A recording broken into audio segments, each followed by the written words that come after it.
for some more quick and dirty philosophy where I appropriate a video I need to do for class for the purposes of this nonprofit. Tonight, we're looking at utilitarianism. Specifically that of John Stuart Mill's utilitarianism. Mill, possessive, I should say. That apostrophe often gets lost. It's a mistake that we all have made. It's fine. The M-I-L-O apostrophe S. Mill's utilitarianism. Utilitarianism is considered a type of consequentialism.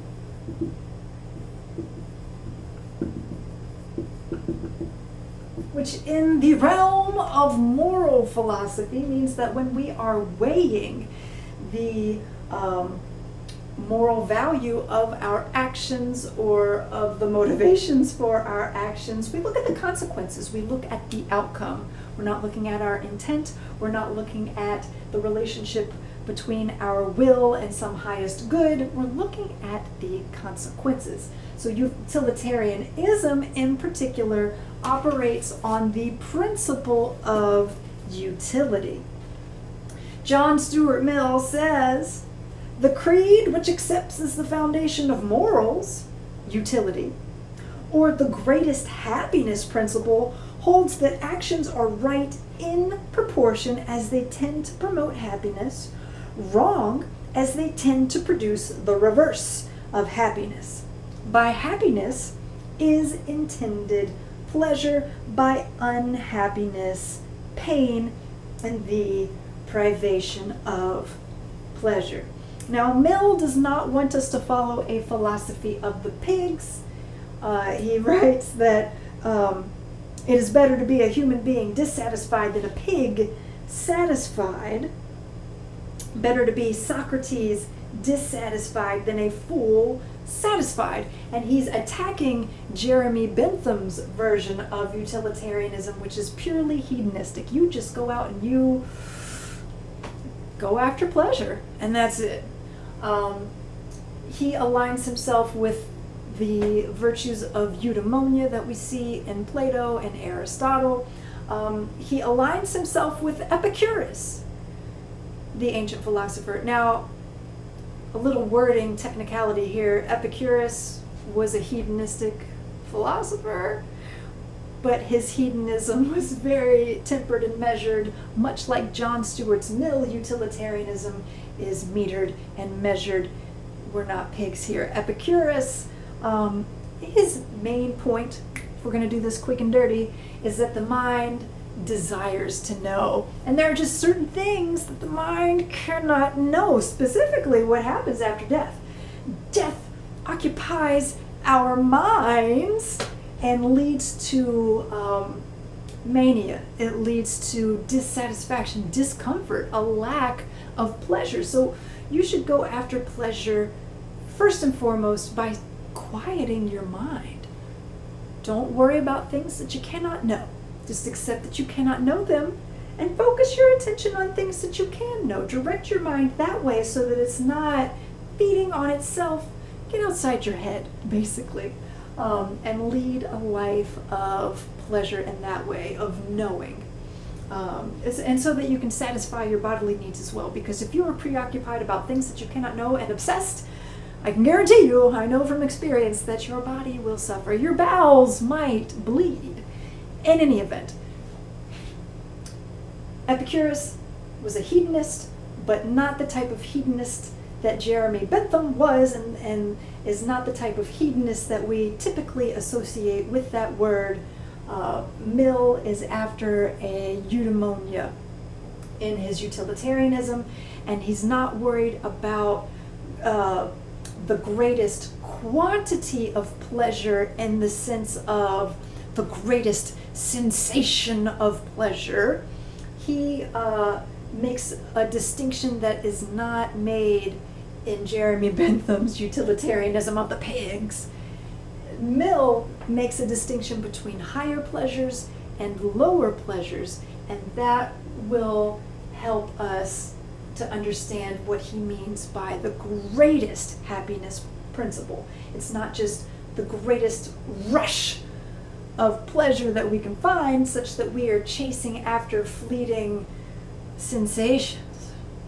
But there are pleasures of the mind that we must take into consideration, and that's the direct line from Epicurus. So we're concerned with human dignity and disinterestedness when looking at higher pleasures.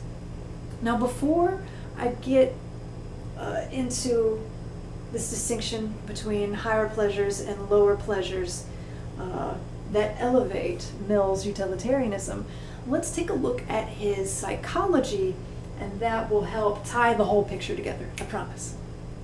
So we can think of Mill's utilitarian project as rational. Not only is he concerned with the proportion of pleasure and pain and the role that that proportion plays in our quality of life, he is concerned with the rational processes by which we come to know ourselves in the world, by which we generate ideas, and by which we generate scientific theories and ideas that help refine our understanding of the world, help clear our sight, help reveal even more potential consequences that we might choose from, and we just open up a whole buffet of life by being scientific, by being disinterested. So Mill, in order for us to become disinterested, scientific, dignified, we must cultivate ourselves to be so. So he wants us to look at the foundations of reason and how it is we classify this world and how it is ideas generate. So the foundations of reason, of scientific value, of being disinterested and dignified, actually come down to sensation, feeling. So that's a far cry from Descartes. In the last video that we did, rationality is based on foundational perfect ideas that are innate in the mind. We'll go a different route here. So he is so preoccupied with pleasure and pain, not only because human beings are naturally drawn to pleasure and are naturally repelled by pain, but these feelings, these sensations are the principles by which we build a body of knowledge, self-knowledge, and so on and so forth. So we have pleasure and we have pain, helping us to organize and build taxonomies about the world around us. So we're born into this world and we have no idea about what's happening. No, we don't have a blank slate per se, like we see in Locke, but we're green, and we learn about this world through sensation. So we learn as children not to touch the hot eye of the stove because it will burn. It will cause pain, and pain is not good. So maybe you're like me and you have to learn the hard way a couple times. After a few bad, painful experiences about the stove, we associate those moments together, those flashes of sensation together. They gather together atomistically. Let me write that in a different color. So there's a sort of associative psychology at play built upon an atomism. Okay? So these sensations, they group together. Like attracts like. So now they've gathered together and I have a conception of the stove. And about myself, I don't like the stove. So whenever I am gaining an understanding about painful things in the world, I get an understanding of myself too. I do not like to hurt. I want to preserve my skin from being all burnt up and blistered. So I will avoid that. So the same goes for pleasurable experiences. Oh, I love ice cream. You know, my first taste of ice cream, my eyes get all big. Oh yeah, I have another sensation of ice cream. Yes, yes, yes. And those sensations gather together, like attracts like. We have these two tracks we can go. And upon these sensations that sort of gather together, they build a sort of stage upon which an idea, a representation of ice cream and what it is that I like come together. Now, Mill is going to say that we need a balance of pleasure and pain to be healthy human beings and to have the potential to become disinterested and scientific and mature, truly moral, to become whole, empathetic, all that. We need to have boundaries in life. We need to have a little bit of pain. We need to be reared by our parents.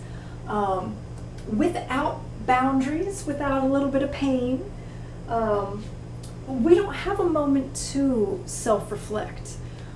If we are allowed to do whatever we want, of course maybe avoiding things that hurt, but just going off, behaving however we want, then we are not afforded the opportunity to stop and reflect on why the behavior we're engaged in might have been bad or caused us pain.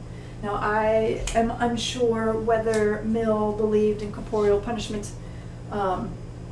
Actually, you know what? He did believe in the death penalty because it would be cruel and unusual to keep people in prison for all of life. Anyways, so maybe he spanked his kids.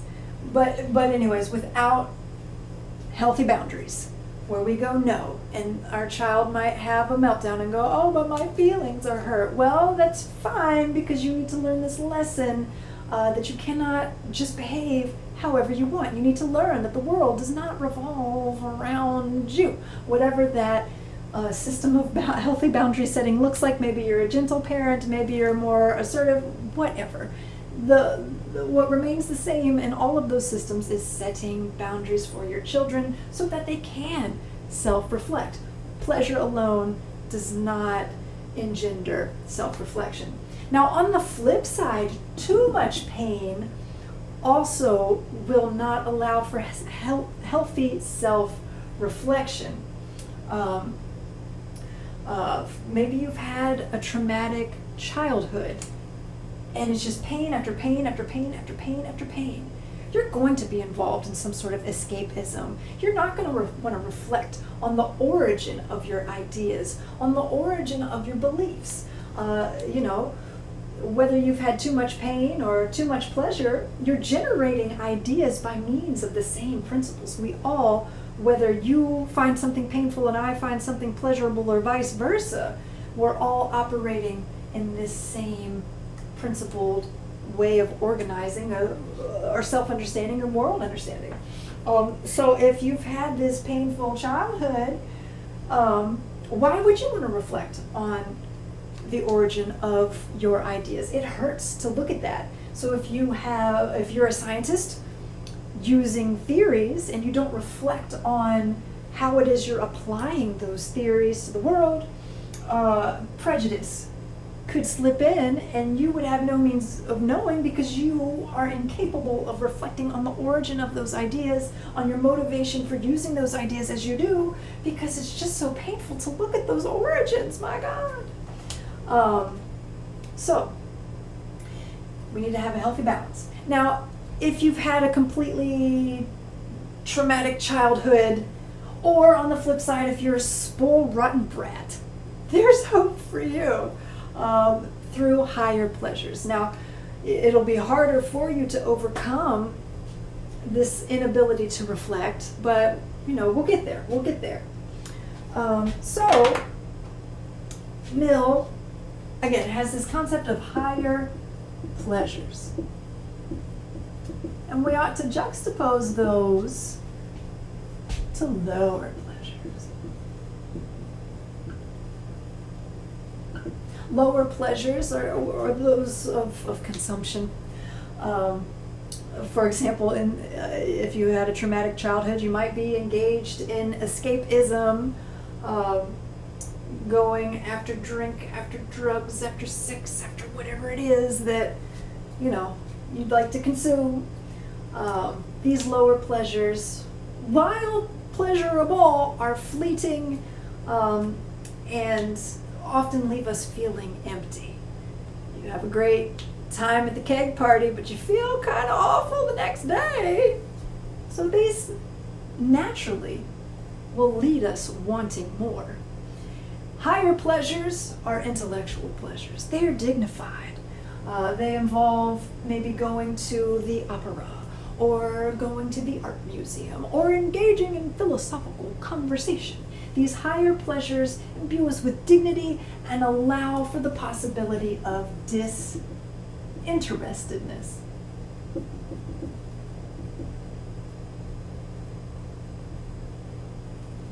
That worked a little longer than I thought it was going to. Now Kant, who was a deontological thinker, also after disinterestedness, but let's see how it is these two thinkers approach this disinterestedness. Whereas Kant would have us following logical formulations of his categorical imperative and the formula of/for humanity in order to build a will that acts from a place of duty to the highest good.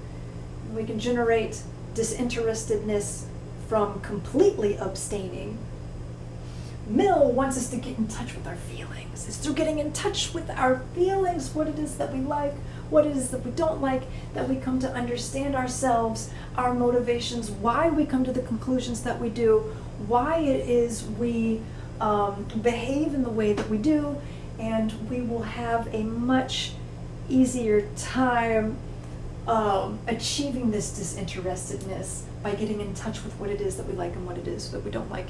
If we, just from a sense of duty, abstain from certain behavior without understanding why we're abstaining, then we have not achieved rational disinterestedness, because there's no thought process involved in coming to understand why we would want to abstain from killing, or why we would want to abstain from violence or whatever, lying. Why? Without getting in touch with our pleasures and pains, and then we might not understand how some of these pleasures might serve this disinterestedness. If we just repress everything, then we can't use our natural flow of desiring, of going after what it is that we desire. We can harness that power in order to reach this scientific, third person, clear judging disinterestedness. So we see a little bit of Plato at play here. Remember in the symposium, where we want to just let our natural sexual desires play out, and then, come to an understanding of the idea of beauty once we've exhausted those pleasures? Huh? So again, we see eudaimonia at play, and we see a more practical guide to how to achieve this disinterestedness than we might see in Kant. Now, don't get me wrong. I love Kant a lot more than I love Mill. But I do see how this is a much more grounded and approachable system here. I will, in a little bit, talk about some of the transcendental idealist presumptions that are at play in Mill, and he would not want to acknowledge that they are there, but that's neither here nor there at this point. Higher pleasures provide healthy boundaries. They involve a little bit of pain, but there's a higher payout at the end. We want to think towards consequences, working within the realm of consequentialism. So these higher pleasures afford us the ability to reflect on our ideas. Now, if you've had a healthy childhood, it's going to be easier for you to achieve these higher pleasures. It won't involve as much pain as someone who is so used to going after whatever they want and they're spoiled, all of a sudden you have one little teeny boundary and they have a breakdown. I've seen it. Or it's going to also be hard for someone who's already been through enough pain to have to undergo even more pain before we reach these pleasures. But anybody, once they have been exposed to these higher pleasures, once they've seen their power and their majesty, then we will choose higher pleasures over lower pleasures every single time. So, let's say you go to the orchestra, you go to see the symphony, you can't just roll up in your wife beater with ketchup stain, hooting and hollering, all hopped up on lower pleasures, causing a scene. There's rules of engagement, there's certain decorum to the symphony, especially at his time. The dress code has become more relaxed in today's time. But, in high society, you must be polite, you must be restrained in order to get in the door. And then you sit there in your little uncomfortable seat, and then you wait, and then finally the symphony comes and they blow your mind. Oh my gosh. I saw the Philadelphia Orchestra play. My friend Mark took me, and they played that one hymn that was used in the movie Babe, and they had this organ player, and the walls were shaking. They hit such deep notes. I was crying. Oh my gosh, I was crying. It was so beautiful. We had to wear a mask. It's still COVID time. Still kind of is.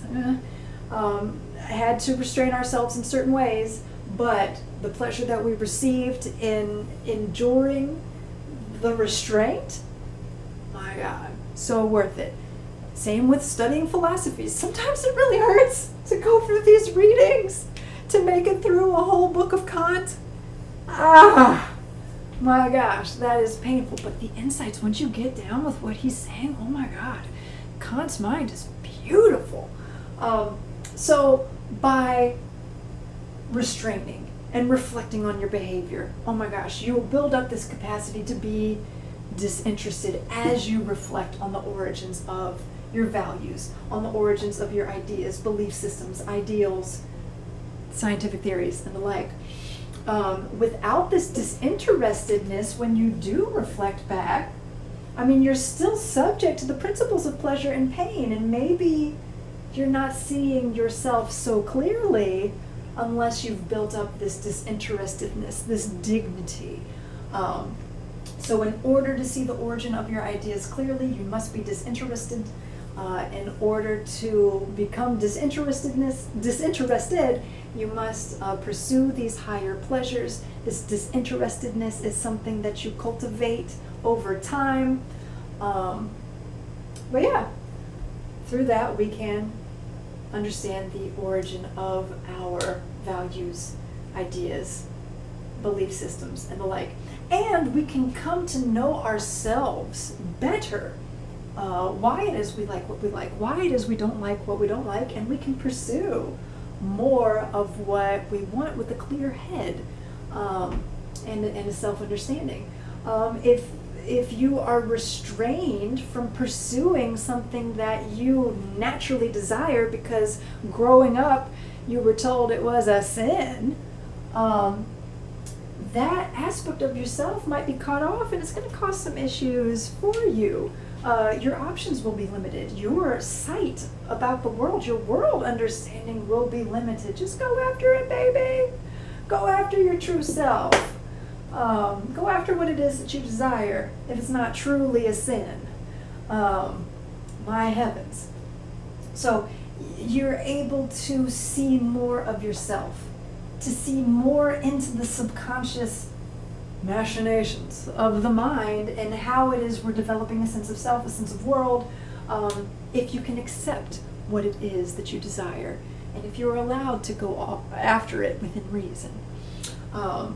So the more that you know about yourself, the more of yourself that you can accept, both in terms of pleasure and pain, the easier time you will have navigating this world, the more that the world will open up to you, the more options open up to you. You can make more informed decisions, and in cases where desire is heightened, and you need to make sure that you make a good decision that does not ruin your life.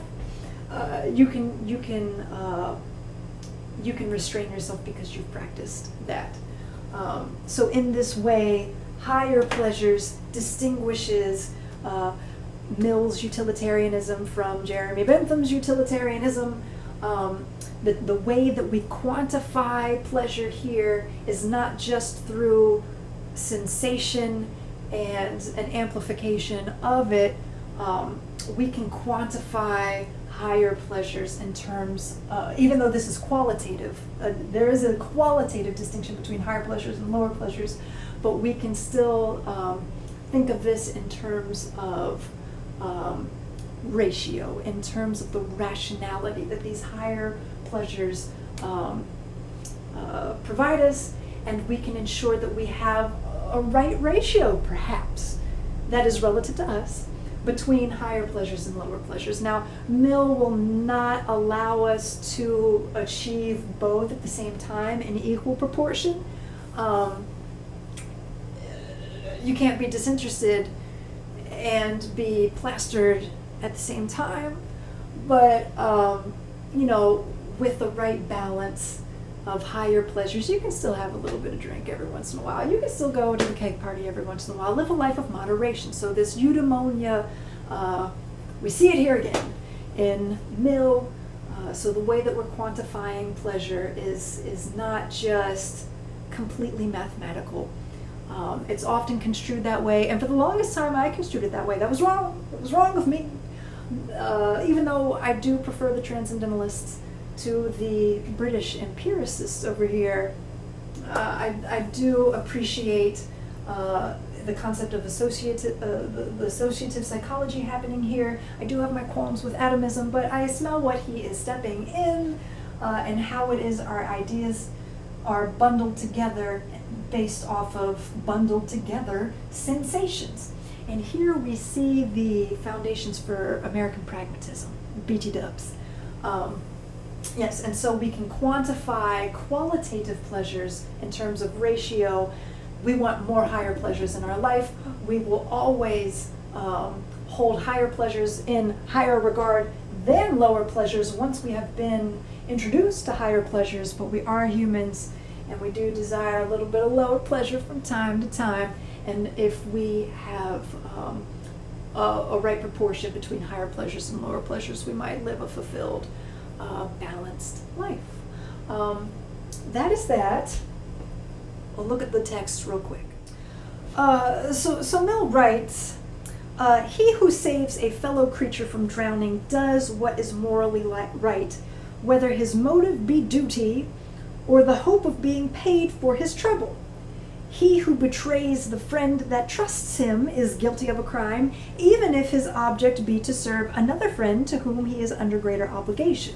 So Mill's saying our intent doesn't matter as long as the outcome is good, as long as we have created more pleasure, either for ourselves or for our surroundings, there. His point being, first and foremost, we want to be concerned with creating more pleasure for ourselves, and then we would, of course, want those around us to also be in a state of pleasure, because if they're happy, then we are happy. But in terms of thinking about the greatest happiness for the whole country or for the whole globe, we can't worry about that so much unless we have the power and the means to make a whole nation happy. Our minds are limited and we can't actually grasp universals and globalized thinking. So we just want to look at the outcome. Does it produce more pleasure for you? And of course we understand pleasure here in terms of higher pleasure. Have we done the right thing in terms of a good outcome? That's what we're worried about. However, he who saves a fellow creature from drowning does what is morally right, whether his motive be duty or the hope of being paid for his trouble. I don't know.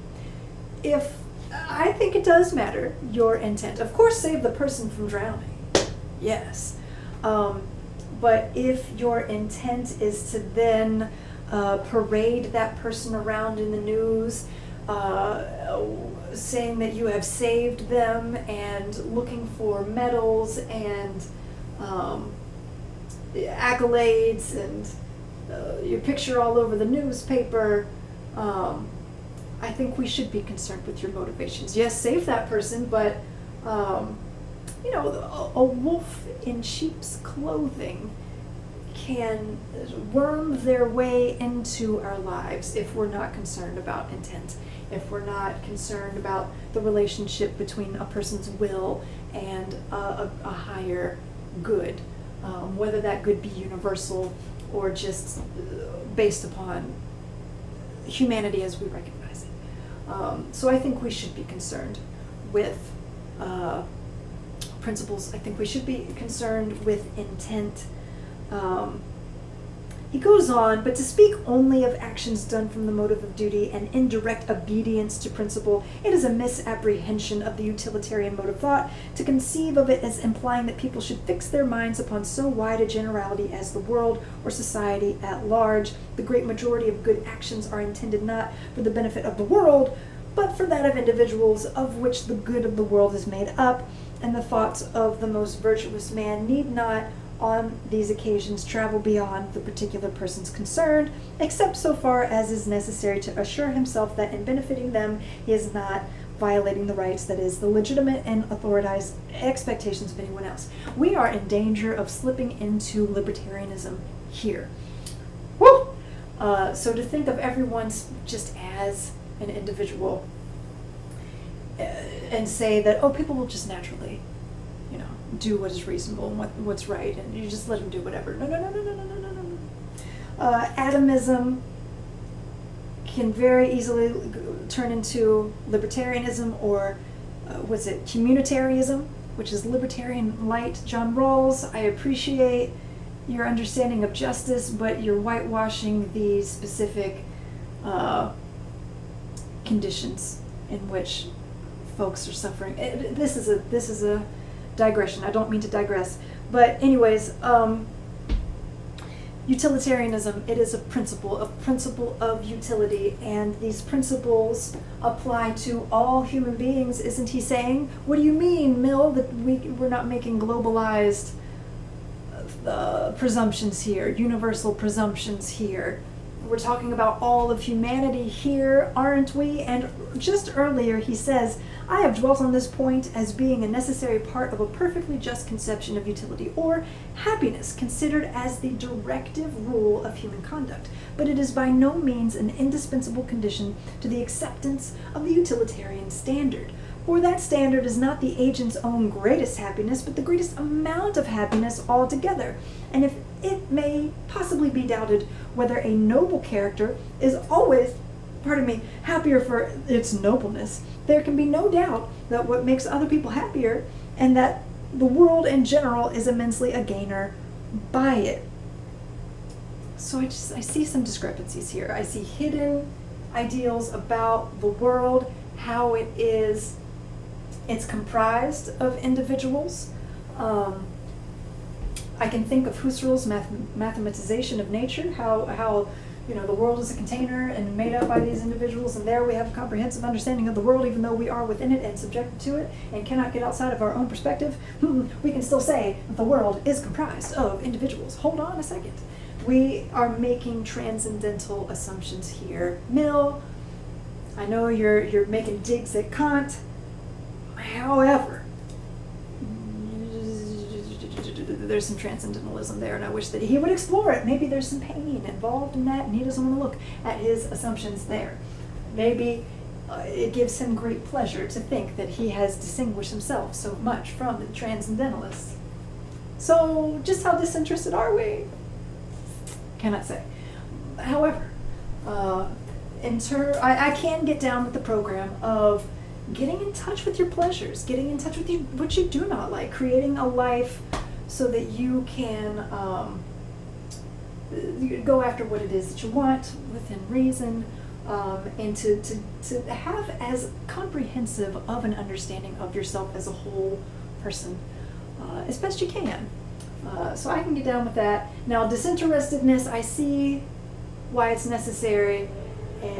I do have some qualms about that, but that is for another video. For now, that's it on John Stuart Mill.